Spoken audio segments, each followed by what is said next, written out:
Week 1 is finally here. We're going to break down every game tonight and tell you who you should have in your lineups tonight. So stay tuned.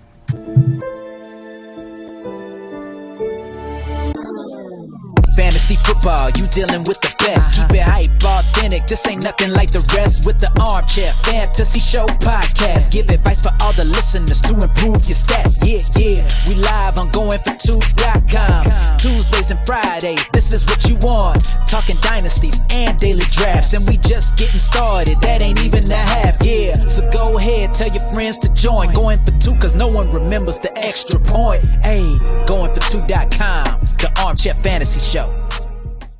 Going on, guys? All right, welcome to episode 99 of the Armchair Fantasy Show. I'm your host, of course, Jeff Lambert. You can follow me on Twitter at JeffLambert77. We're live every Friday and Tuesday night on Facebook Live, Periscope, and YouTube. And, of course, we're syndicated on all your podcast networks and streaming in the Going4 2 app as well. I'm here, as always, with my co-host, Mr. Ryan Searfoss. Ryan, how you doing tonight, man? Fantastic. We're 2 nights away, man. 2 nights away. Down. Definitely. And also joining us tonight, I think we may have lost the audio or the video feed of him. I'm not sure. Etan, you still here? I am absolutely still here. Can you guys not see me? My video is showing that it's on. Yep, I can't. All I see is a black screen on my end. It's all good. We got you here tonight. Of course, you're the host of the Dino Diagnostics, man. If you can just kind of give us a little bit about what you do over there and kind of stuff y'all talk about. Absolutely, man. I host the Dynasty Diagnostic podcast. It's myself and it's Sam Lane. We just kind of go into specific rosters weekly. We break them down. We give our listeners ideas just about some things that they can do to improve those rosters. It's a show primarily kind of around roster construction. This fantasy space is so inundated with so much good work coming out from all kinds of different outlets that I just wanted to find a way to make a show that was a little bit different. And the Diagnostic allowed me to kind of do that because I didn't see too many podcasts really focusing on individual listeners' shows, or individual listeners' rosters. So that's kind of what that is surrounded by. But I also write for Numberfire. You can see some of my work there, and you'll be seeing me pop up kind of everywhere and anywhere during the week. All right, good stuff. And speaking of seeing you pop up, we now have you back on video so we can see your beautiful face over there. Excellent. You might want to turn it off now, though, just to make sure that you don't have to scratch your eyes out later on. Yeah, it was funny. We had about 50 listeners, and then when I put you on, we dropped down to 10. I don't know what happened. See, I told you. I warned you. All right, well, we got a packed show tonight, guys, so we're just going to quickly jump right into the news and notes. News and notes from around the league. News and notes tonight is going to be sponsored by Expand the Box Score. It's a great news site. It's got all your stats there, NFL, college. They have a great cast there, people that help you out. We had a couple of guys on our show recently.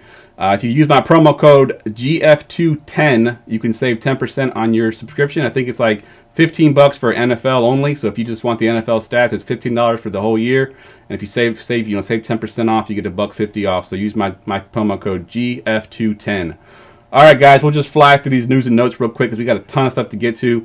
The first one I got here is, of course, Shady being cut and then signed by the Chiefs. So, Ryan, we'll go to you first. Talk about both ends of this. Talk about the Bill situation and then what happens with Shady being signed there. I think the Bills is the easiest part to kind of digest. They drafted Singletary with decent draft capital, and everybody seems to still love Frank Gore. So I feel like Gore's going to kind of just grind similar to what we saw last year in Miami, and they're going to just slowly give Singletary more and more carries as the season goes. I think he's going to be a guy you can start in the flex fairly soon, and then hopefully move up from there. Awesome. What about Etan? What about you? What about the other side of things there with him signing with the Chiefs? What do you think of that situation there? Yeah, people are freaking out about this Chiefs signing. Damian Williams truthers, such as myself, are having a really very, very bad, not good day when it comes to just looking at this Kansas City backfield. But I'm a little bit less concerned than maybe the consensus is, just because, kind of looking at some of the numbers around Shady, he hasn't necessarily been a very good back over these last couple of seasons. Now, I understand that a lot of people are saying that, well, yes, this is Andy Reid's system. This is with the Kansas City Chiefs. This isn't going to be the same thing that he had to deal with the Bills, and that's true. But what's also true is Shady was the worst back last year that the Bills have had for 2 seasons. That includes Marcus Murphy. That includes all the tertiary guys that you would not even think about that received over 50 carries. Of all of those guys, Shady actually had the fewest net expected points of any Bills running back last season. This is a guy that is regressing. Now, I do think he will be a lot better in Kansas City. I think any running back that can still play at an NFL level is going to be a lot better in Kansas City, just because most of the time that situation really dictates what the running backs are capable of doing when it comes to fantasy production. But I do think it's still going to be a split. For me, this is Carlos Hyde plus. I don't think he outright takes that job. I think Damian Williams, as long as he stays healthy, is still going to get the 14 to 16 touches that we should have always been slating him for. I don't think this was ever going to be a situation where it was going to be a 20-touch type of situation for Damian anyway. So for me, I like the Shady signing. I think that just that pours a little bit of cold water on the Thompson Truthers. Outside of that, I don't think much changes at all in Kansas City. I think it's kind of business as usual.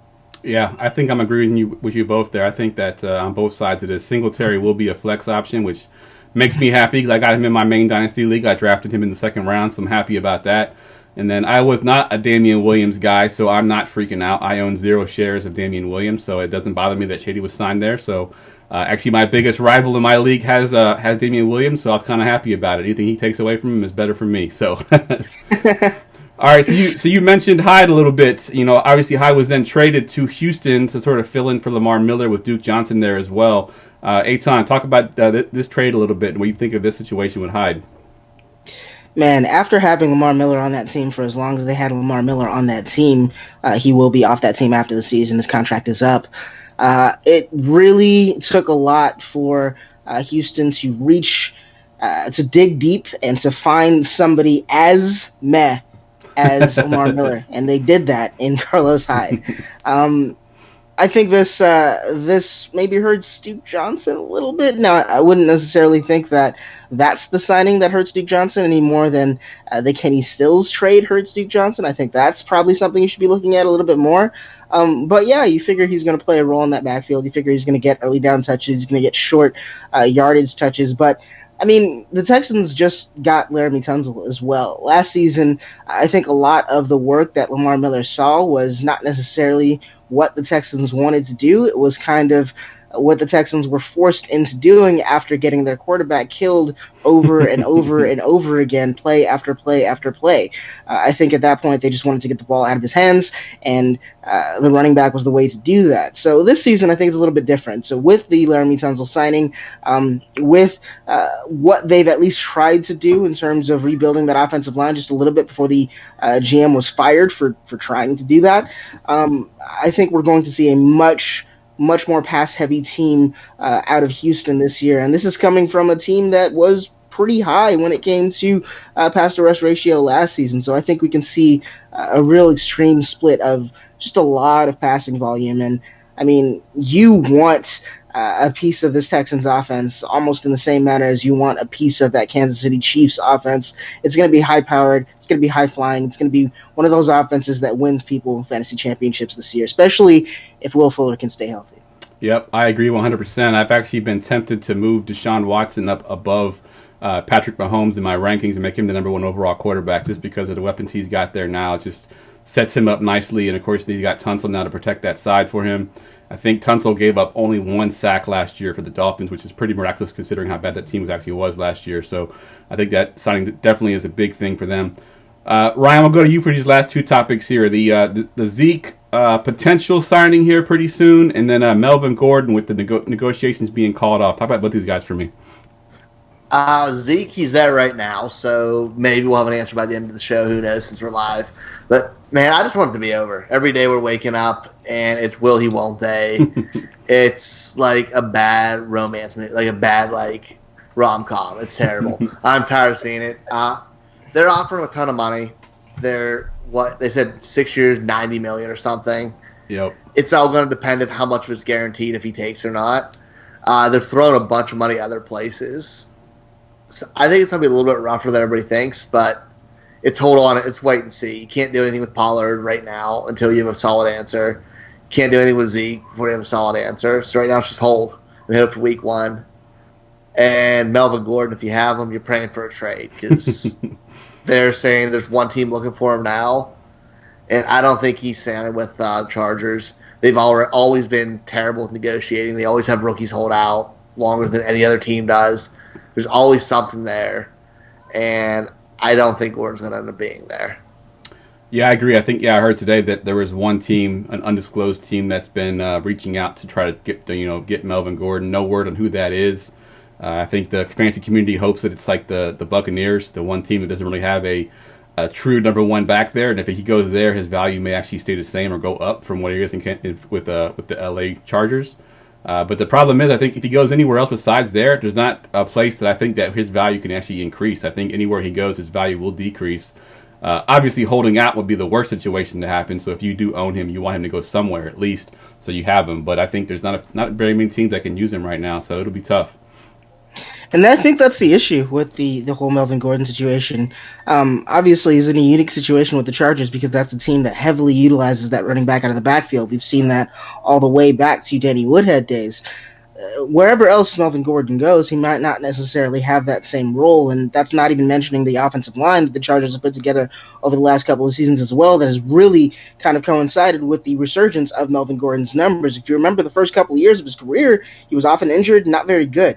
Over the past couple of seasons, he has kind of shown to be a different player, and I think that has a lot to do with the offense that he's been on over these last couple of seasons. So from a dynasty perspective, I have serious concerns about Melvin Gordon long-term because it's not going to be easy to find a starting job in season. It's also not going to be easy to find a starting job next season when you have all of these teams that can sign one of these high-end rookie running backs in the 2020 class for 4 years for essentially maybe a year of what Melvin Gordon would be asking for many of these teams. So it could be tough sledding. It could be one of those situations that gets a lot worse before it gets any better. No, he's in a perfect storm of an offense for him. They're high-powered. They have a good defense, so they have the lead. They run the ball with them. They get him red zone attempts. No, we don't know if he's going to go anywhere near that great of a situation. Yep. There's just not very many best case, Tampa's best case scenario, but they might be playing from behind more than you think because they don't have a defense. Yep, good point. So it may not even be as good. Good point. And even Tampa doesn't have an offensive line at all. Yep. No. That's a different thing entirely. They've just punted on that whole part of their team. They definitely have. All right, well, let's get into week 1 games here. We're going to do something new this year. We have a pick-em set up. Me and Ryan will pick each game as we go through them. Etan, you can pick the games as well, but me and Ryan are in a competition here that, at the end of the year, whoever wins this pick-em contest, we get to pick the other one's avatar for Twitter for a week.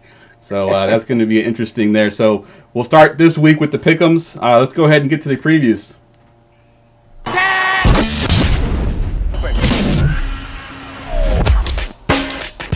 This week's game-by-game previews. All right, so the first game obviously is in 2 nights, the Thursday night game. It's the Packers at the Bears. And Ryan, the Packers side, what are we looking for fantasy here? What are you looking for when you watch this game on Thursday? My number one thing I'm 2 things, majority is how they're splitting up the carries for the running backs.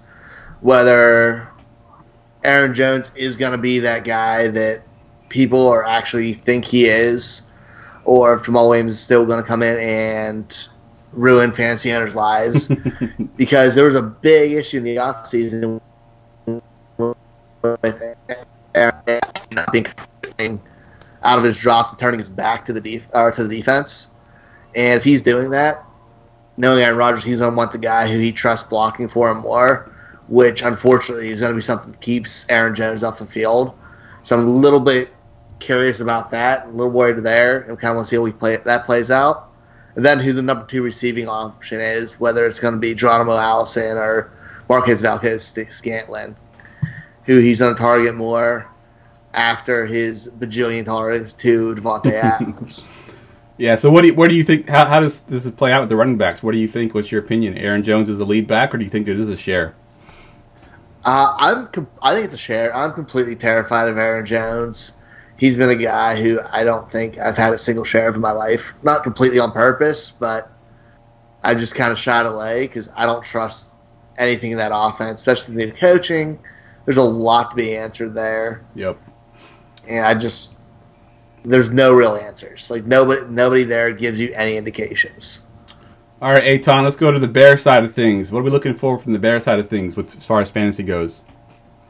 This is going to be the game that David Montgomery goes out and just all those people, all those truthers that love David Montgomery are going to be going crazy after this game because he's going to be the forefront of what the Bears do this game because it's in the Bears' interest to keep the ball out of Aaron Rodgers' hands as much as humanly possible. Love it. So I think that we're going to be seeing a lot from David Montgomery on the ground. I think we'll be seeing a lot from Mitch Trubisky on the ground. I think he's probably the quarterback that you might want to own in this particular contest just because I don't necessarily see that Green Bay Packers defense causing this Bears offense too many problems, whereas on the other side of things, I can definitely see it shake out a little bit worse from the Packers' perspective.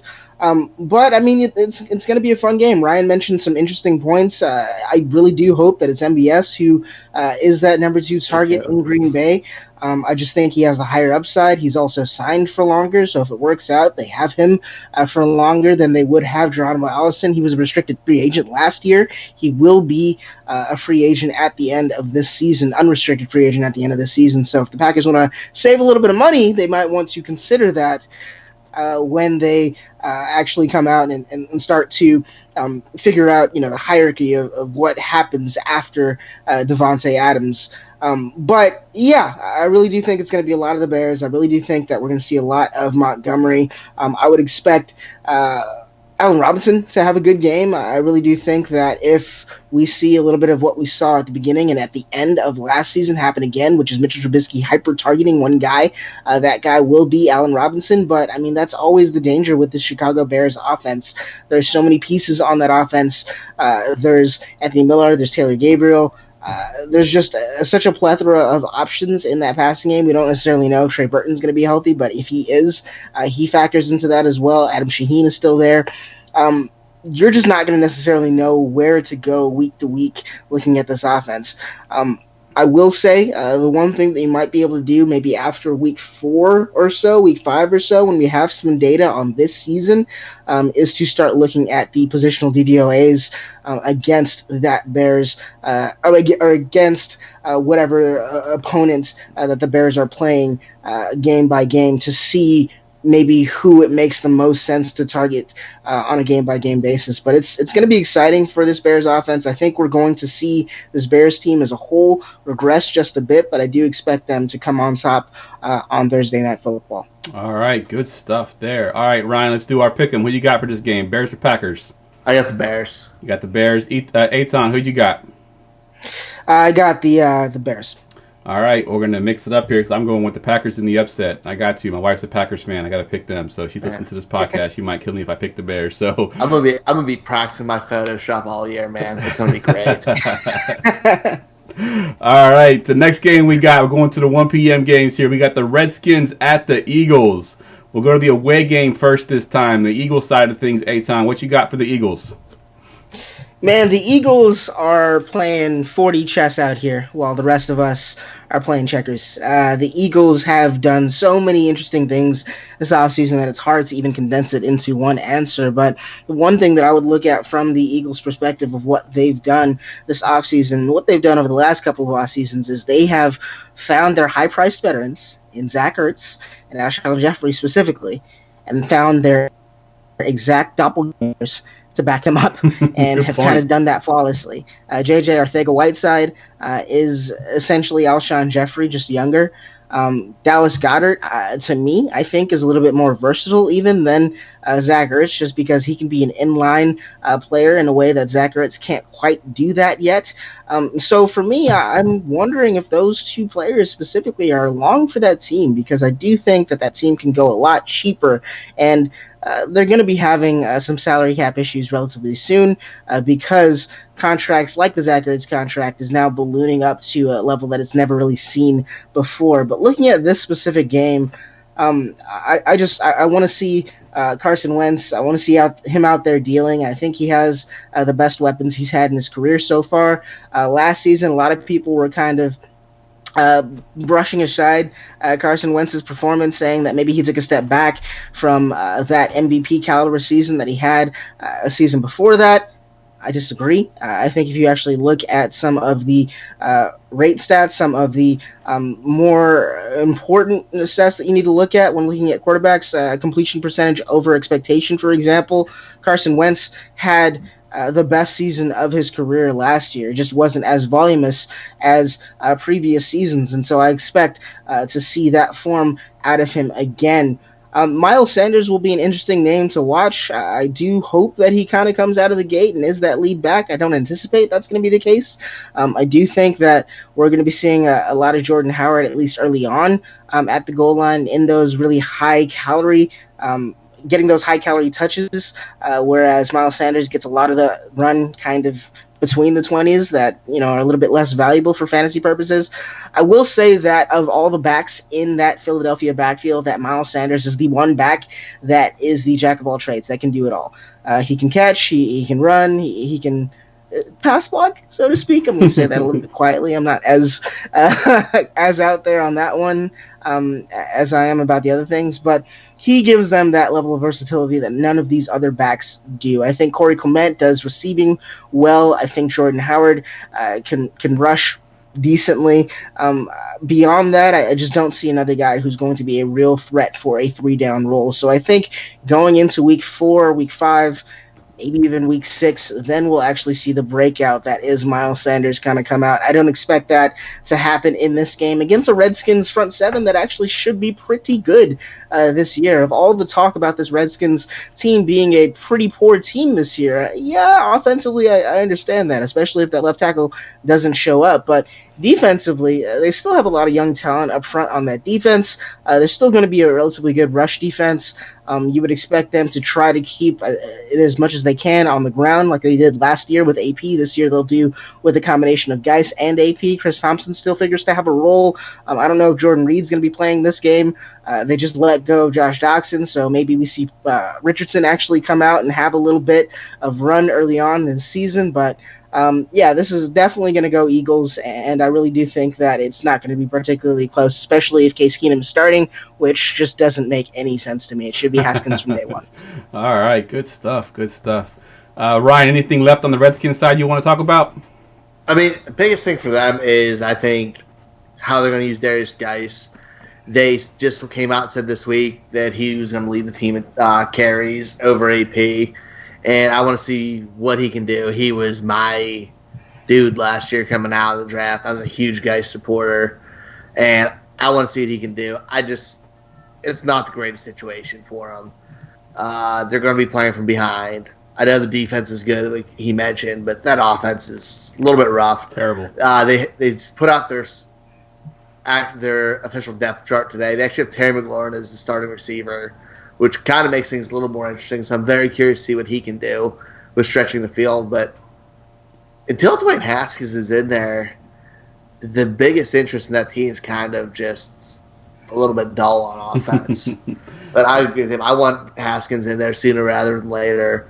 But I do want to see what guys can do and how they're going to split up the carries, because Chris Thompson's going to have that third down role, which he's always had. Even in the preseason when the starters were out there on the snaps, every single third down, Chris Thompson was out there. All right. I'm going to assume that... I just want everyone to know that it's Trey Quinn season, officially. It's begun. It's Trey Quinn season. I love it. I'm assuming everyone's going Eagles here for their picks. Any upsets with the Redskins winning this one? No. I think everyone's going to be safer on this one here. Yep, I agree. This is a great game for your survivor pools right here. All right, the next game on the list here is going to be the Bills at the Jets. And the Bills is the away team. So, Ryan, we'll go to you first here. We talked a little bit about Singletary. What about these receivers out there in Buffalo? You like any of these guys? I want to see what Robert Foster can do. I liked him last year. I thought he was explosive. He was able to stretch the field. He had great rapport with Josh Allen. And I think that goes a long way. I know a lot of people love John Brown there this year coming into the season, but him and Robert Foster do a lot of very similar things. And I still have a little more belief in Foster. He's a little bit younger. He's still a little bit more explosive at this point in time.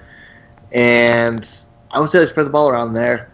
And I think Cole Beasley's going to be the other one who's going to see a decent amount of targets as a safety valve for Josh Allen. So right now, it's going to be interesting how they spread the ball. But Josh Allen's the reason I want to see how he grows, what he's going to do. If he's actually running for his life this year, if he's going to stay in the pocket and run, being most of his carries were on scrambles last year. I want to see how that kind of goes back to a little bit more of the norm of what we're used to seeing. But he's the showstopper there, and I want to see which receivers step up. But I think Robert Foster is going to be a guy who's been slept on a ton this offseason.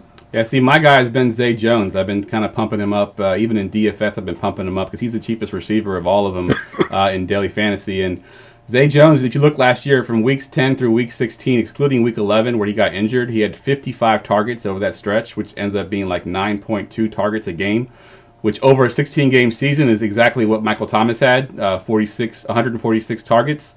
And then, of course, his first preseason game before he got that concussion, I think Josh Allen threw 10 passes with Zay Jones on the field, and 5 of those went to Zay Jones. So I'm looking at Zay Jones as being that breakout guy this year that can do it for an entire season. But, you know, they got Cole Beasley there, they got John Brown there, they got Robert Foster. There's a bunch of options there. So it's a little bit tenuous until we actually see what's going to happen on the field. Let's go. He was also in top 5 in percentage of throws to him in the red zone last year in the league, within the 20 and within the 10. Good stat. All right, Etan, let's go to you with the Jet side of things. What are we looking at here? We are looking at the Quincy Enunwa show, the Jameson Crowder for 2 quarters before he gets injured, and then the Quincy Enunwa show for the remainder of the game before he gets injured.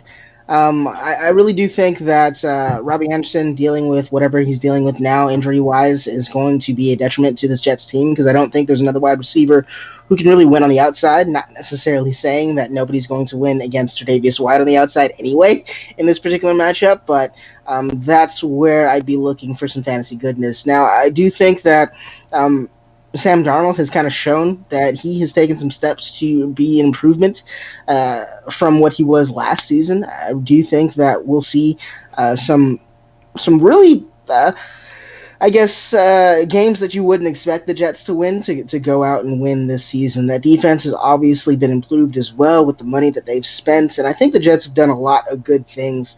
I'm excited to see Le'Veon Bell in new colors, in new, completely different uniforms.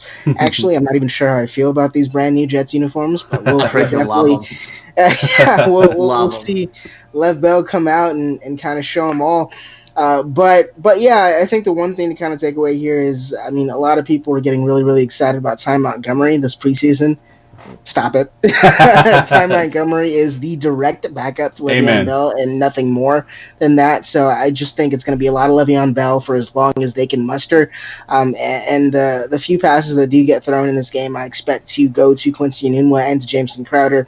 And I think that one of them will have a decent game against this Bills secondary that might not necessarily be able to handle people in the slot once one of the guys is occupying Tre'Davious White and hopefully someone else is occupying Micah Hyde. All right, good stuff. Who are you picking in this game, Jets or Bills? That's tough. That's really tough. I think I've got to go with the Bills here, and I don't want to. I don't necessarily like this Bills team, but I do think that they are better than the Jets on this day. All right, Ryan, what about you, Jets or Bills? I'm in a pro-Bills household, so I'm going to say Jets. Oh, wow. I think they have a lot of weapons. I love Sam Darnold coming up. I think he has the juice, and I think they're building around him the right way. All right, good stuff. I'm actually going with the Bills as well. think the Bills have enough weapons there to sort of upset. I guess it's an upset. I guess the Jets are favored by a little bit, but I think in a division game like this, I think the Bills, have a little bit more consistency. I think that the Jets got some pieces to sort of figure out how they fit, and I don't think they figure it out week one. So I'm going to go with the Bills here. All right, moving on to the Falcons at the Vikings, and we'll go to the Falcons first. Ryan, what you got for the Falcons here? We're going to see some Devontae Freeman break out and be a number one running back again? Yeah, he's on the team I'm most excited to see. I want to see how he came back healthy, and I want to see their usage of him without a Tevin Coleman there. I know some people like Ito Smith. He doesn't really do it for me. Same with Brian Hill. See who does the backup, but it's Devontae Freeman. He's been a value all draft season. If he's healthy and gets the volume, he can be a guy who helps a lot of teams win in the long run. He's explosive. They can use him in the passing game, even though they really didn't do it a ton prior years. And this is the perfect opportunity to do it. In an offense, it's really coming together to be one of the more talented in the league. The other person I'm most excited to watch is the emergence of Calvin Ridley. We're going to see Julio with Xavier Rhodes on him this week, majority of the game. I know Julio's going to get his regardless, but that's going to at least lead the ball going to some other places. And Calvin Ridley's a guy who they love. I'm a big fan of. He gets open. He's a fantastic route runner. And he's going to be working out of the slot and get a 40-year-old Trey Waynes on him. I'm excited to see what he can do. I think he's a breakout candidate this season, and this is the perfect opportunity for him to start early. All right, good stuff. Going to the Vikings side here, we got Kirk Cousins, who lit it up the first half of the season last year, and then sort of fell off at the second half here. What do you predict for the Vikings this year, Etan? Yeah, I think this is going to be night and day with the Vikings' approach this season. Last season, the Vikings had a defense that didn't come out and kind of dominate the way that they did in years past. We had expected a lot better performances from this Vikings defense. And I think because they didn't get that, we saw a lot of a pass-happy approach from the Vikings at the beginning of last season. I think things have changed significantly. Even in the last few games of last season, we've seen that an offensive coordinator was fired because he was a guy that was passing. A recommitment to the run game, and what they did this offseason, they went out and drafted offensive linemen. They went out and drafted another tight end to try to run some 2 tight end sets. They only have 2 wide receivers of note. They also have Josh Doctson. I'm not going to put him in that category yet, but they did just sign him. I just think that in this particular game that we are going to see Atlanta come out and take a lead, and I think when that happens, that's going to force the Minnesota Vikings to be more pass-happy than they originally wanted to be. And I don't necessarily think that completely takes anything away from Dalvin Cook. I think he's going to be a major part of that passing game this season. So I really do think that we see big games from Thielen, big games from Diggs, big games from Cooks. I think that can all happen, especially if they're chasing the Atlanta Falcons early on. So for me, I am picking the Vikings in this game. I just think that if we see a resurgence from that defense, I think that offense is kind of good enough to claw its way back into that contest. All right, good stuff. All right, Ryan, let's go pick these games here. Who do you got, Minnesota or the Falcons? I'm actually changed mine as I was going. I'm taking the Falcons. I love what their offense is doing, and how you mentioned the resurgence of the Vikings defense. The Falcons have that too, because they're getting Deion Jones back. They're getting Ricardo Allen back. They're getting healthy. They're missing a ton of guys last year, and they were just the year off of being in the Super Bowl, and they got a lot of that young talent back, and they're getting healthy. So I'm seeing them coming on the road. Matt Ryan's most underrated QB in the league right now. I think they come in and make a statement to start the season. All right. I'm actually going to go with the Vikings here. I think that the Falcons aren't as good a road team as they would like to be. Matt Ryan isn't a great road quarterback. I think that he goes into that Minnesota Vikings stadium, and he kind of struggles a little bit, and the Vikings take this one. So Vikings for me.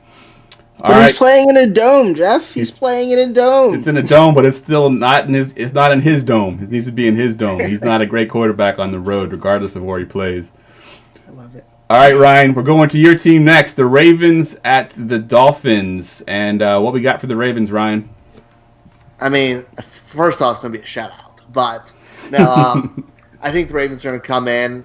I think they're going to throw the ball a good bit, just to kind of set a statement for the year.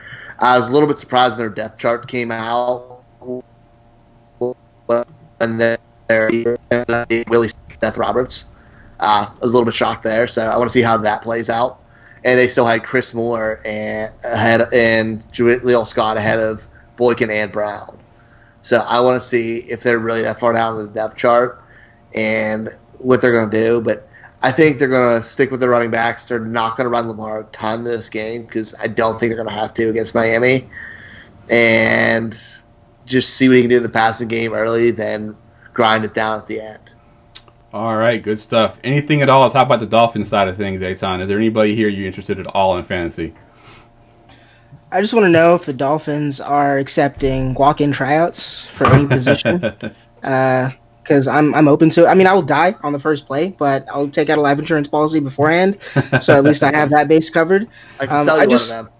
I just want to make sure that, I'm at least giving myself a fair shot at making this Dolphins roster, because I feel like with all the changes they've made, with the quote-unquote talent they have, that this is just going to be a very, very tough year for everyone involved with the Dolphins.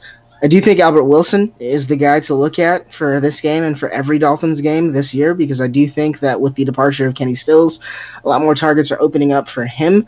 I don't necessarily know what quarterback is going to be the guy to really get that off the ground. I've seen some good statistics from Scott Barrett about Ryan Fitzpatrick and him targeting the slot, but for me, it seems like Ryan Fitzpatrick is kind of that quarterback that, he's kind of that DGAF quarterback, for lack of a better word. Like, he just... I mean, he's there to play ball. He doesn't care. He's been around so many times. He's going to get a new job. Like, the dude's not concerned. He's there to do what he wants to do. And if that means throwing a 60-yard bomb to Devontae Parker, then it's going to be throwing a 60-yard bomb to Devontae Parker over and over again.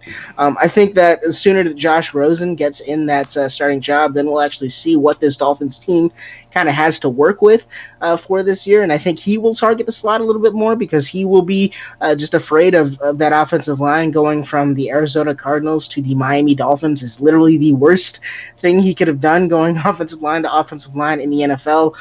But I mean, that's just kind of the way that the cards have been dealt for him. But yeah, this is just going to be a roll by Baltimore. I do anticipate that they'll run a lot in this game, because they won't have to pass as much. They won't have to catch up. And I think the real number one target on that Baltimore offense for now and for forever is Mark Andrews. Mark Andrews, nice. All right, well, we're going to stay here. I got a question for you that from YouTube that I want to ask. It's from Univ Poke. I guess that's how you say his name. He wants to know what position you would play if you played for the Dolphins. I mean, I'd have to play left tackle, right? I mean, they just traded Tunzel, so I'd have to definitely go in, play left tackle, play one snap, die at the end of that snap, but enjoy the millions and millions of dollars that I have, before that. Nice. All right, I'm assuming we're all going Ravens on that one, so I'm not even going to ask that question. We'll move on to the next game here. Kansas City Chiefs at the Jags, and we'll go to the Chiefs first here. Of course, this offense was huge last year. They're playing a pretty good defense in the Jags. Ryan, are you worried about anybody on the Chiefs team? Not really. I mean, they're a well-oiled machine. They find ways to get their guys the ball in space. I know they said that Jalen Ramsey's going to be on Tyreek Hill all game, shadow him. But if he's off him for 5 plays, they're going to find a way to get him the ball. And Tyreek Hill's the kind of guy who can make a fancy day in 2 catches. So I'm not that super worried about it. A little worried about playing any of their running backs. I don't know. I want to see it play out. Plus, the Jags do have a really nice run defense. So I'm not super confident there. But if you have them, you got to play them where you drafted. Yep. Williams, Tyreek Hill. It's too early to get cute, and said the Chiefs are a record-setting offense, and they've just continued on their way of getting more electric. I think it's kind of business as usual for them. All right, Etan, you get another offense that's not very good here in the Jags. What are you looking at with the Jags here? Man, first I want to talk about defense. I mean, how far has Jalen Ramsey fallen that he, as a number 1 corner in the National Football League, is being tasked with shadowing a punt returner or a kick returner in Tyreek Hill? This is definitely a departure from what we've seen from one of the best guys in the NFL at his position. I think that's just funny that Jalen Ramsey really, really kind of stuck to that, because Tyreek Hill has just shown over these last couple of seasons that he is, for me, a top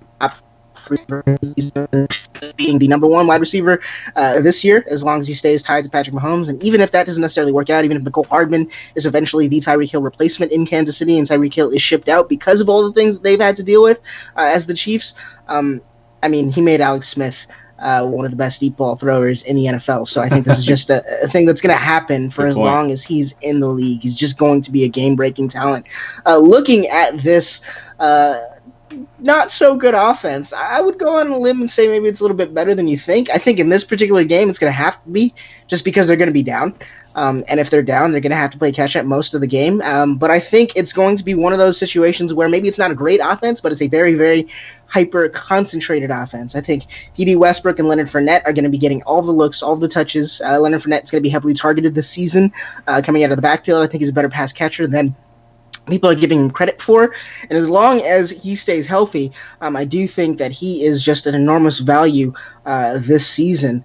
But yeah, I see a lot from D.D. Westbrook this game. I know he's going to be locked up against Kendall Fuller, who's one of the best slot corners in the game. But, I mean, there's nobody else that the Jacksonville Jaguars have to go to. So, for me, I'm rolling out all of my Jags as well, just because I expect that offense to be playing catch-up for most of this game. And if that's the case, then they're going to have to continue to pepper D.D. with targets, to continue to pepper Fournette with targets, and to obviously give it to Fournette when they get to that 1 yard line. All right, good stuff. Who you picking in this game, Chiefs or Jags? This is going to be an easy Chiefs for me, although I think the Jags stand more of a chance than maybe you might be thinking. All right. Ryan, Chiefs. All right, yeah. I'm going Chiefs as well on that one, so sweep it on that one. Moving on to the next one, we got the Titans at the Browns. Ryan, you got the Titans. What are we looking at for the Titans on this game? First off, I want to see Derrick Henry, man. There's been a lot of hype about him being that bell cow, being that 20-plus touch-a-game guy. I want to see if they can actually stick to it. I think this is a kind of game where it's going to be a little bit tougher because Cleveland's high-powered offense, and see if they can stick with that nice and early. They don't have Taylor Lewan, which hurts a lot on there, especially with them pressuring the quarterback and Myles Garrett over there. So I'm a little bit nervous there. They may get something with a little more Dion Lewis involved. And then I want to see how the quarterback plays out and if somebody can get Corey Davis the ball. I know that's Jeff's favorite guy. Not anymore. Even though you've lost all faith in him. I've given up on him. Yeah, guys that are getting the ball are rough, but I want to see if they can do anything on offense to try to stay in the game against Cleveland. And if it is, it's going to be throwing to probably him, and then hopefully getting the backs involved. Good stuff. All right, A-Town. I make up for this with the offense of the Cleveland Browns. Of course, they got a lot of things to talk about. One of the best potential offenses in the league. So what do you see from the Browns side? I love this Browns team. This Browns team is a Madden team that you would build, just kind of screwing around a little bit there, and they had Madden money. I mean, Sashi left that team in such a good way with all the draft picks they had, that they were able to kind of build in the way that they wanted to, and John Dorsey has done a good job of doing that. Obviously, OBJ, you figure to be a huge factor this game, just because it's his first game. You would expect them to pepper him with targets. Jarvis Landry, with Duke Johnson departing, I think Jarvis Landry could still be a pretty decent option for at least parts of the season. David Njoku is a guy who maybe I'm a little bit worried about with the touch squeeze, with all the other options they have, especially with also Demetrius Harris backing him up at that spot. So I don't necessarily know if to expect too many huge things from David Njoku, but I mean, everything seems to be going well for Cleveland. Everything kind of seems to be running in their direction. I will say the one thing about Cleveland is Kevin Zeitler being traded is no joke. That offensive line struggled against the Tampa Bay defensive line. The Tampa Bay defensive line is not good. This could be something that is an Achilles heel for this team for the entire season. They need to make sure that offensive line is good enough to allow Baker to actually set his feet and make his throws from a pocket that he feels comfortable with and not be pressured on every single play. So if there's something that happens this season or something that happens this game from the Titans just continuously pressuring the Cleveland Browns, I could see them pull this out. But I mean, ultimately, I would expect the Browns to win this game. I do think the star performers are going to be exactly who you think the star performers are going to be in this game, which is Nick Chubb, which is Baker Mayfield, which is OBJ. But, I mean, the Titans do have a good team. The Titans do have a good defense. I'm not going to talk about Corey Davis because I don't want to be kicked out of the show. And if you've ever heard me say anything about Corey Davis, it's never been good. But yeah, the Titans' offense is definitely going to be interesting this season because I think their best quarterback is not starting week 1. All right, good stuff there. All right, we got one last game from the 1 p.m.s, and it's the Rams at the Panthers. Ryan, you got probably the biggest question that everyone's wondering about is Todd Gurley. What do we see from Todd Gurley in week 1? I think Todd Gurley has a nice role in the offense still. 70% of Todd Gurley, that we've seen over the last few years, is still an RB1. I think they're going to use him. They're going to have him involved in the passing game. I think he's still going to get those red zone touches, and they're going to be in the red zone a lot. That game has one of the highest over-unders on the week at 51 points. So there's going to be a lot of scoring in it, and I think everybody's going to be involved in that Rams offense. We were actually at a podcast last night talking about Cooper Kupp, and if all three of their receivers can show our wide receiver 2 potential, this is the type of game against Carolina, I think, where you're going to see what they can do with all those teams putting up points. So I'm pretty confident with everybody on that offense who's worth guiding. And then we can't do that today without mentioning Jared Goff just getting paid 110 guaranteed for 4 years. All right. And I think they're going to go out and show that they made the right decision giving him that money. All right. Etan, we'll go to you now with the Panthers. What you got for the Panthers? This is a perfect matchup for me because so many people kind of see the Panthers morphing into this year's Los Angeles Rams with 3 heavily targeted pass catchers kind of leading the way for the Carolina Panthers. I will say this, I don't necessarily know if that's what we can expect from Cam Newton because that's not necessarily what we've seen throughout the majority of his career. He's only thrown 35 touchdowns once. I don't think he's thrown over 30 touchdowns in any other season outside of that MVP season.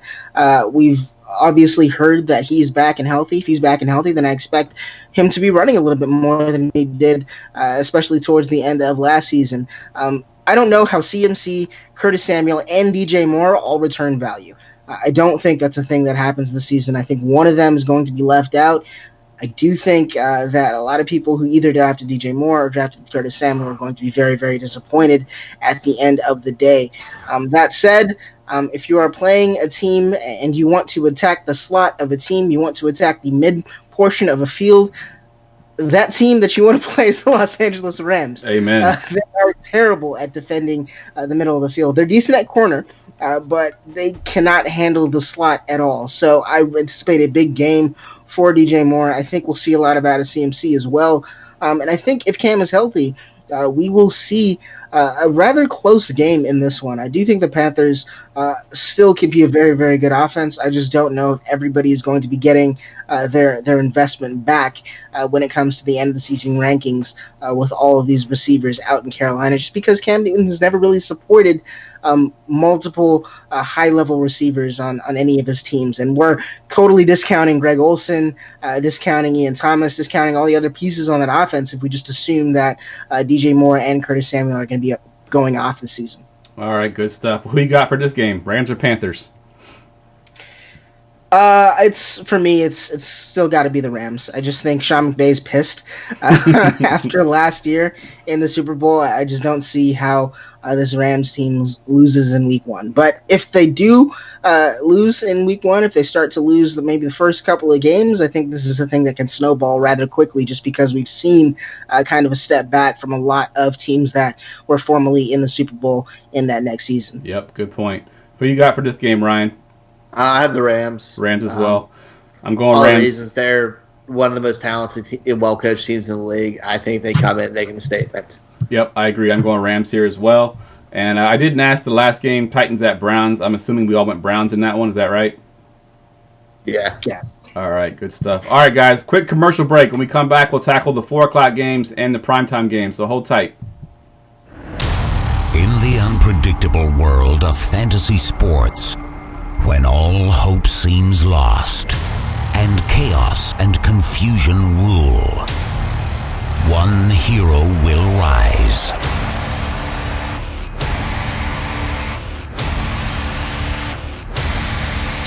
And change everything. GoingFor2.com. Because no one remembers the extra point.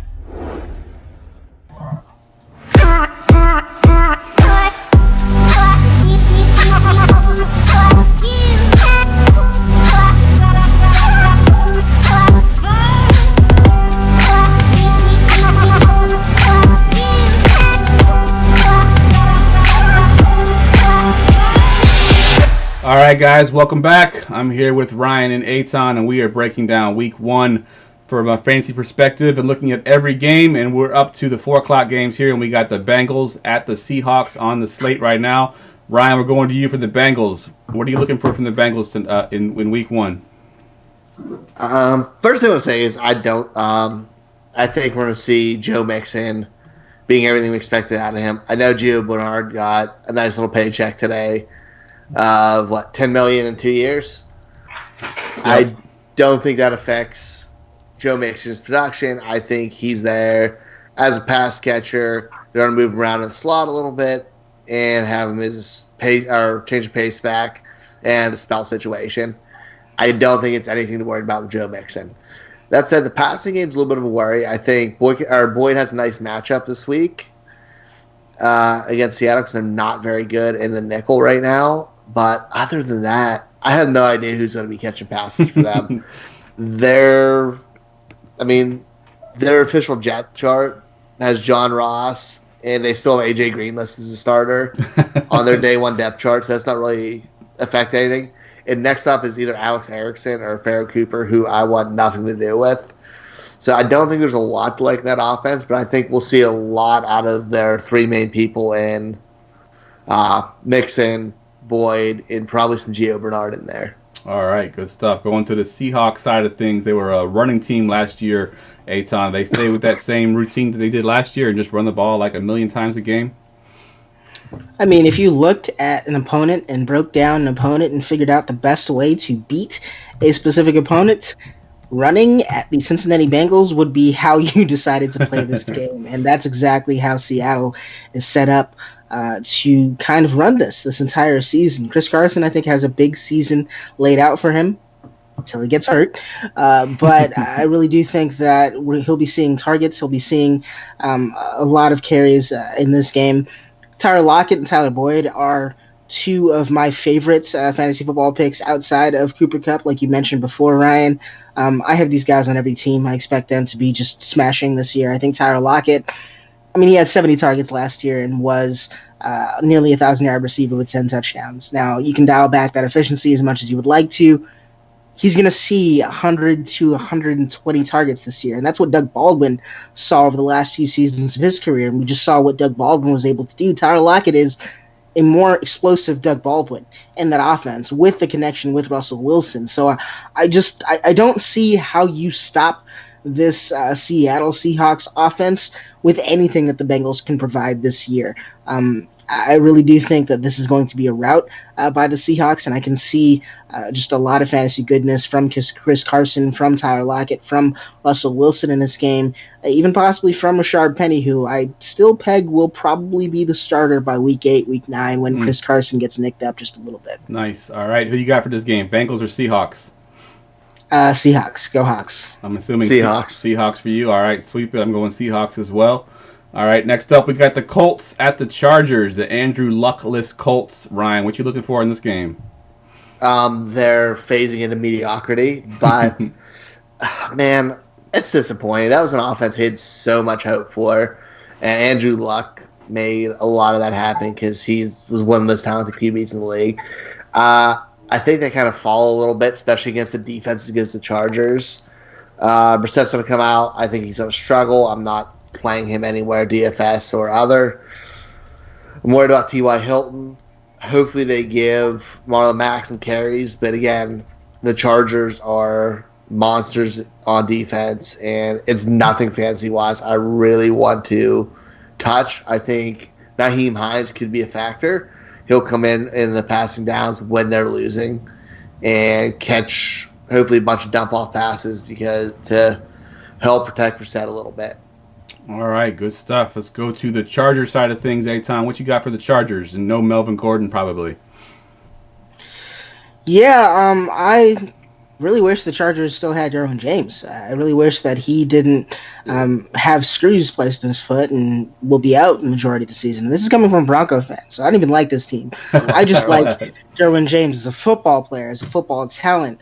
But with Derwin James, I would think that this would be a little bit of a different scenario. I think we are closing the door on what this Colts offense could be a little bit too soon. Now, Jacoby Brissett did struggle when he was forced into service a couple of seasons ago, but we have to kind of take the context of that into account. Jacoby Brissett was essentially coming in without a full training camp to that Colts offense. He was tasked with replacing Andrew Luck just as he is now, but it was a much different team. That offensive line was nowhere near the offensive line that they've constructed now. And I think when you actually look at the deeper analytics of Jacoby Brissett and what he does and does well, I think we can still see some value from guys like Jack Doyle and Eric Ebron on this offense. I really do think that he has a connection to the tight ends. He is best success rate over average when it comes to the areas of the field that he targets at a highest clip, at a better rate in terms of completion percentage.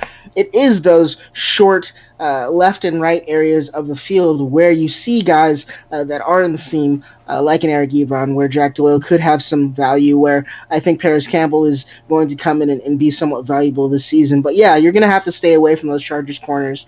You're not going to be able to attack the outsides of the defense. They have really, really great cornerbacks. I think the one hole that you see on this team right now is where Derwin James was, and I think for that reason you can see a lot of joy in the middle of the field trying to get the ball out really, really quick on those types of plays. So I wouldn't necessarily rule this out. I am going to be picking the Chargers in this particular game because it is week 1 after the sudden luck announcement, but at the end of the season, if this Colts team is 9-7, don't say I didn't tell you.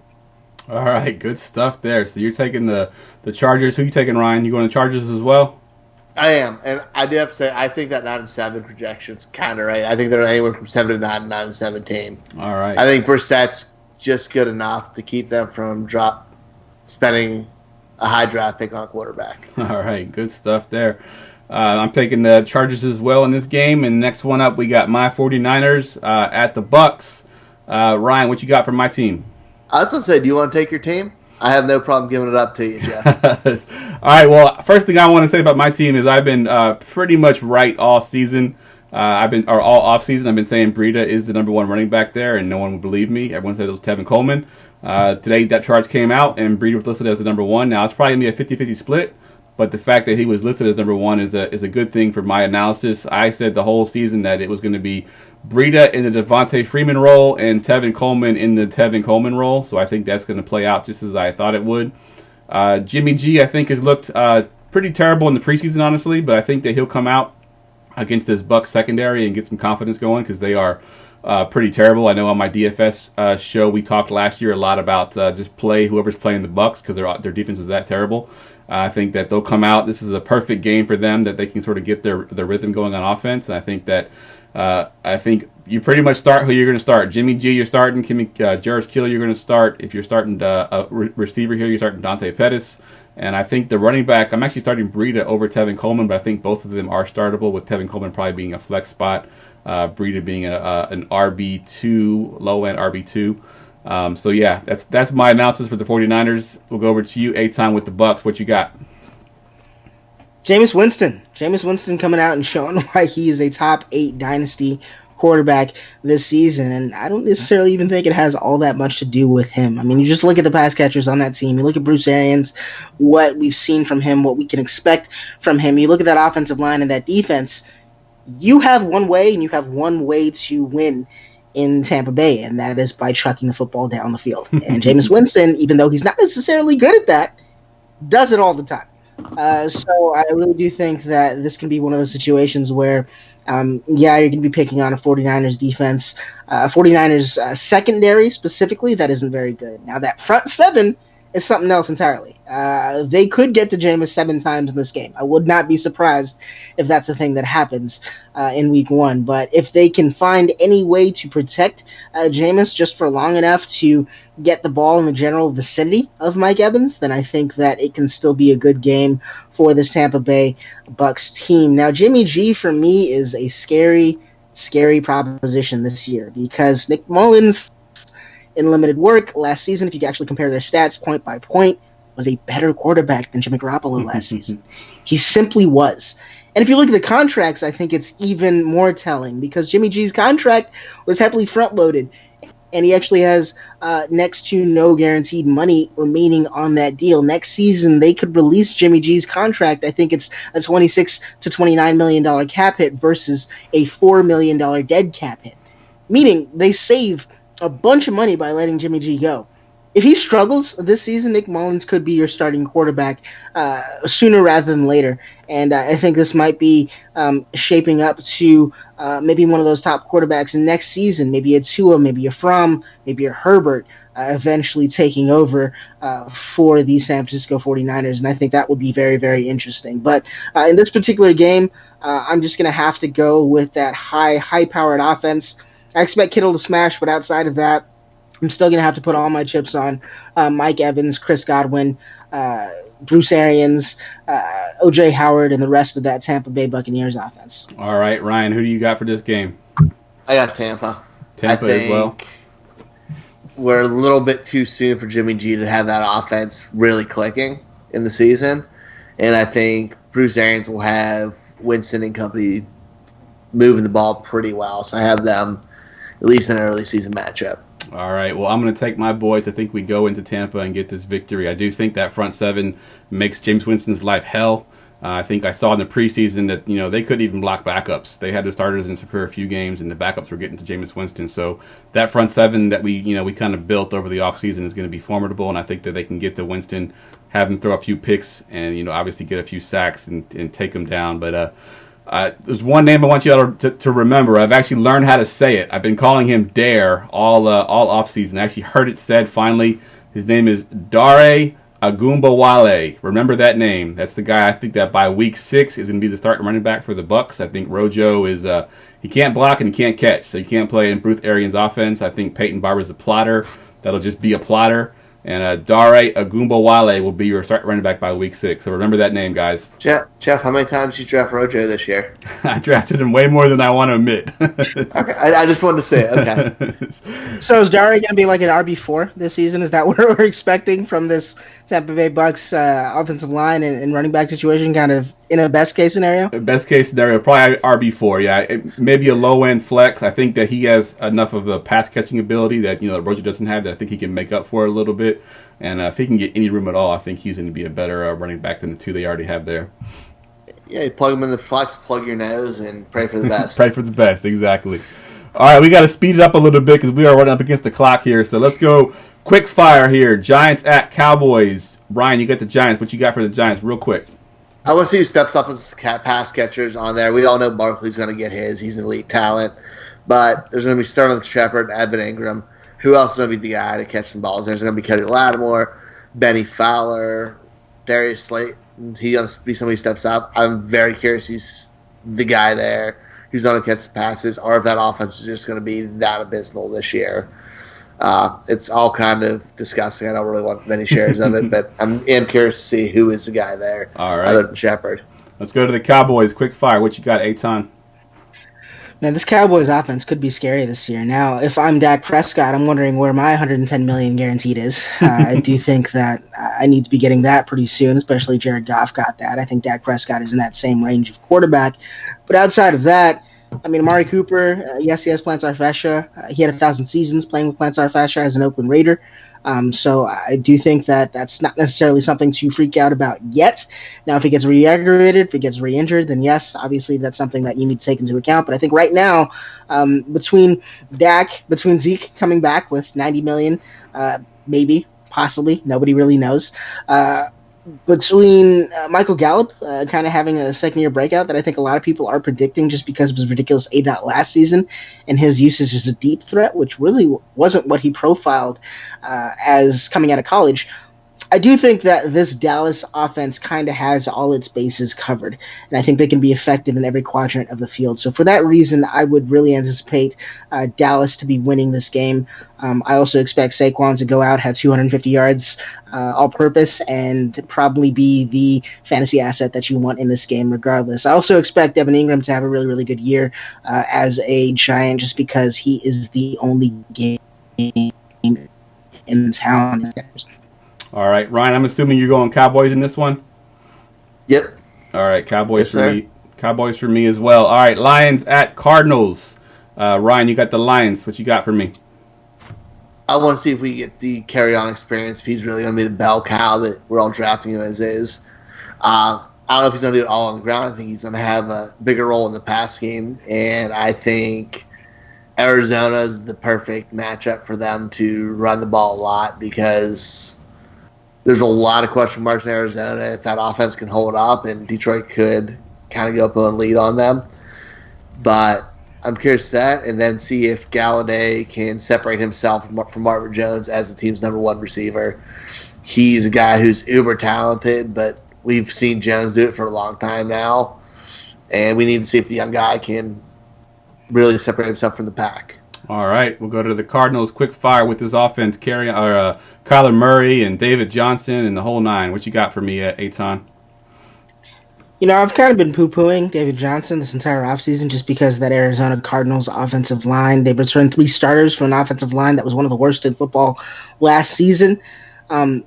I don't expect that to change all that much. Now, I do think they're going to push the pace. I do think we're going to see a spread offense. I do think that we haven't seen much of what the Cardinals actually intend to do in the preseason because they've been kind of keeping that under wraps and not really going out in those 4 or 5 wide receiver sets. But from all accounts, all we've been hearing about these wide receivers is that they're underwhelming just a little bit. So if that's the case, then David Johnson could be heavily utilized. Obviously, Fitzgerald could come back and have a 1,000-yard season. And, I mean, nobody would say they expected it, but at the same time, nobody would say that, hey, you know, this was outside of the range of possibilities for a guy that has done it as consistently as Fitzgerald has done it throughout his entire career. I think that this is just going to be a shootout because I think this Cardinals team is going to try to just put up as many points as humanly possible. And I think they'll have to because I think the Lions, like we were saying, Ryan, are going to be able to run the ball against this Cardinals defense. For as long as Patrick Peterson is out, every single Cardinals game is going to be a shootout. So I don't think this is going to go any other way. I will say that I do believe that the Lions get this in week 1 just because, I mean, Kyler Murray is a rookie. Kyler Murray is probably going to have some growing pains that people aren't really factoring into right now. I think that's something that you need to kind of think about when looking at this Carolina team and factoring in just the sheer amount of unadulterated pressure he's going to be under every single snap behind that terrible offensive line. Yep, good point. So who are you going with, Lions or Cardinals? I'd have to go with the Lions here for this game. The Lions. Who you got, Ryan? I'm going Lions too. Lions as well, and I also have the Lions in this game. All right, so now we got the 3 primetime games. The first one is the Sunday night game, the Steelers at the Patriots. Ryan, you got the Steelers. What are we looking for in this game? Number one thing I'm looking for is see what Juju can do. Juju Smith-Schuster can do as the number one receiver there. If they actually move him to the outside, he's going to pull Stephon Gilmore's shadow or Jason McCourty if he's inside. So I want to see if him getting all that extra attention against a team who is masterful at taking away other team's best player, if he can really step up and be the man there. That's my first thing I'm looking for. And then I think it's business as usual, James Conner. I don't think we're really going to have to see anything other than him being the team's bell cow and catching the ball there for them. I don't think any of the other running backs are really going to be a factor against him. And all the wearing the offseason's kind of been for nothing. And the last thing with Pittsburgh is who their second main pass catcher is, whether it's Moncrief or Washington. It may be a game-to-game thing, but I think Washington's going to be there more for the big play threat and the old-school Martavis Bryant role they have where Moncrief's going to have a little bit more volume. All right, good stuff. Let's go over to the Patriots side of thing. What you got for me, Etan? Sony Michel, Leonard Fournette, and Matt Breida are the three most undervalued running backs in the National Football League for me this season. I don't think that Harris even factors at all into this offense early on. I think as long as Sony Michel is healthy, Harris may not necessarily even be suited up on game day. Outside of that, I just this Patriots team just comes back from the dead every season. Like I feel like they lose, they lose Gronkowski, they lose all his talent. Josh Gordon comes out to save the day. Man, this Patriots team is just going to be one of those teams that is just able to kind of chop and change and get themselves in positive situations. Pretty much every single time they do it. I do anticipate a lot of running in this game. As you did mention, Gilmore is going to be a serious guy that you probably want to stay away from for the majority of this game. So I think that you could see a lot of running from the Steelers, and I think the Patriots are going to respond in kind. The Patriots for the last couple of seasons have been one of the most run-heavy teams in the National Football League, and I don't think that changes this season. They still do have Harris. They still do have Burkhead. They still do have White, who you don't figure necessarily to be that much of a factor in the running game, but he was last season. You would expect him to time in with those short catches that Tom Brady has kind of been known for now.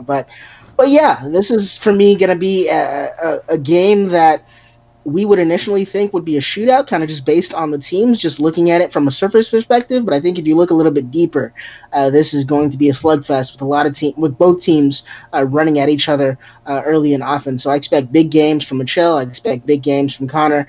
And I think Juju will be just fine in that number one role throughout this season. All right. And who are you taking in this game? This is really tough. Patriots are at home, so I'm probably going to have to take the Patriots, but that could go either way. All right. Ryan, who you got? Patriots, Foxborough. All right. I'm taking the upset with the Pittsburgh going into Foxborough to take them. All right. We got two more games, both Monday night games. We're going to the Texans and the Saints first. This should be a pretty high-scoring, exciting game. I'm glad this is the Monday night game. So, Ryan, you get the Texans. What are we looking for in this game? We touched on the Texans a lot, especially the running back situation, so I will kind of skip over that one because we've been hitting that at length. But I want to see how they do split those guys up. Hyde gets those early down works with Duke being mixed in a little bit. I'm excited to see Deshaun Watson just have some protection, have a little bit of time now, and just have a plethora of weapons with D-Hop, Will Fuller, Kenny Stills. And QT's out still, correct? He is, yeah. He might be ready for week one. Oh, really? Yeah, I said they have been. If all four of them are in, that offense is going to be just absurd in the passing game. They might just abandon the run altogether at the rate especially against the Saints team. He can score a lot of points. But I think Deshaun Watson plants his flags as one of the best QBs in the league. And in that race for the QB1 with all those weapons this week. And I think it's on the season, not just this week, but I think this is a great opening game for them. It's probably the favorite game of the week. All right. Good stuff. Let's go to the Saints next. Etan, what you got?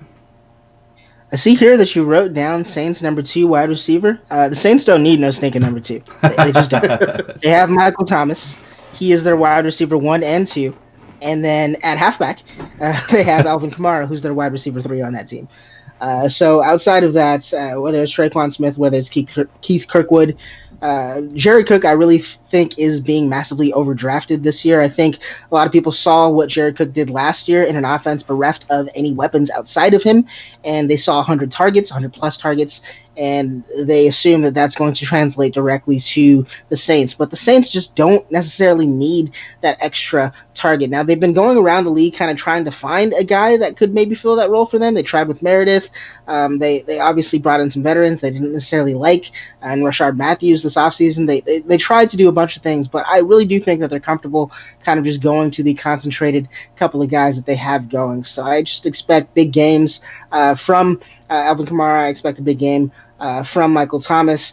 I don't think Drew Brees is dead yet. I don't think he's the same quarterback he was in years past, but I do think he's going to be a good one for the majority of this year. I think he still will be within a shout of being a top 10 quarterback this season, and I think that this game on Monday night in the Dome in New Orleans, I would have to go with the Saints to take down the Texans, but this one is going to be a shootout.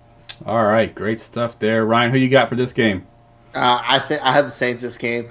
I don't know if Houston's defense is fully recovered from losing Jadeveon Clowney, because losing one of the best pass rushers in the league is game changing on a defense. I think that makes the difference between those two teams. Yep, I'm going Saints as well, so we're going to sweep it.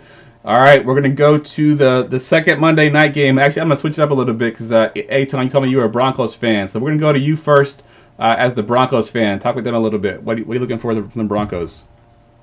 I want to see Noah Fant. I want to see Noah Fant come out and not suck. That's really what I'm looking for this first game in. Now, I don't necessarily know if that's going to happen. I do know that tight ends take a number of years to kind of get themselves in the body type to be one of those guys that can dominate on an NFL football field with these crazy athletes around them. But that's what I'm most hopeful for. The Freeman-Lindsey splits, this has been a conversation that's kind of been going on the majority of the season. Obviously, Freeman last season faced some of the most loaded boxes in the entire NFL, whereas Lindsey faced some of the lightest boxes in the entire NFL. So maybe that is a reason why for their difference in efficiency last year. But I do think Phillip Lindsay is still overall the more talented running back. So I think that he comes out ahead there. And I don't necessarily think that Oakland has anybody on defense that's going to be able to stop anybody here. This could be a little bit more of a more high-powered game than we would immediately assume. The Broncos wide receivers, Emmanuel Sanders is an alien, apparently. I don't know if you guys all watched the show V years ago, yes. But we've seen one. We've seen a real-life V. His name is Emmanuel Sanders, coming back from a torn Achilles and dominating in the way that he was in that preseason. I just hope he stays healthy all year. I don't know if that's a thing that could happen. I'm still kind of the opinion that extending that contract, picking up that option, that $10 million option for him was a little bit of a John Elway classic move. But I really do think that this Broncos team is going to struggle this year. I think we're looking at a 6-10 team. I think 8-8 is kind of the height of where we can expect this Broncos team to be. But I mean, against Oakland, look, Oakland has name brand. Oakland has stars. Oakland has hard knocks. Oakland doesn't have a very good team because Derek Carr is not a very good quarterback. So I really do think that this could go the way of the Broncos. This is a complete homer pick. I don't know what the analysis around that, hashtag analysis around that, but I'm going to have to go with the Broncos in this Monday night game against the Oakland Raiders. All right. And are you on the East Coast? Are you going to stay up and watch this game? Oh, no, I'm on the West, so this is perfect timing for me. Good stuff. All right, Ryan, let's go to you with the Raider side of things. I just want to say, before I get that, Etan, enjoy the Joe Flacco experience. I've been dealing with this for a very, very long time as a Ravens fan. Enjoy. And I might stay up on the East Coast just so I can have somebody else go through it. You have no idea what you're in for. But with the Raiders, there's, like I said, he said there's a lot of name brands on that team.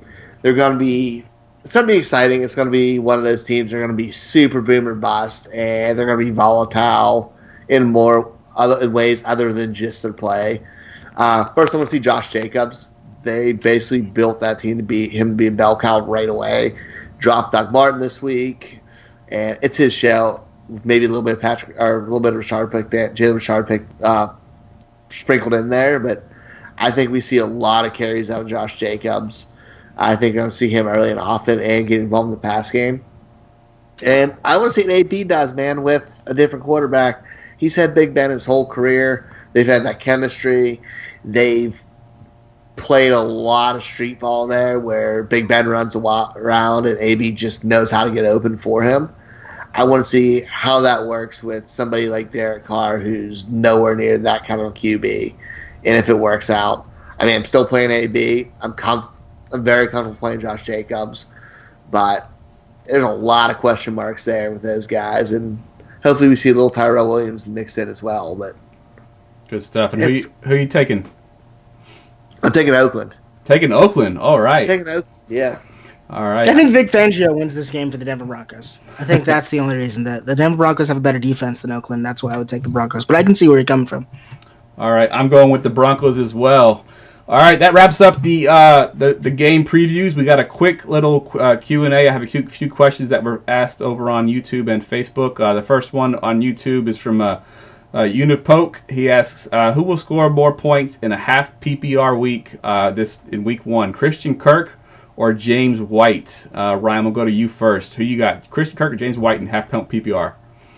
I'm going to take James White. I think the page we talked earlier, the Steelers page is a little bit of a shootout. If it gets to the point down low and if the game's tight, Tom Brady gets his most trusted asset, and that's James White. And he's a dump off. He can run better than expected, but he catches a ton of balls, and we have no idea how it's going to get spread around in Arizona yet. So I'm going to go with a little bit of a safer pick. All right, what about you, Etan? Christian Kirk or James White, half-point PPR?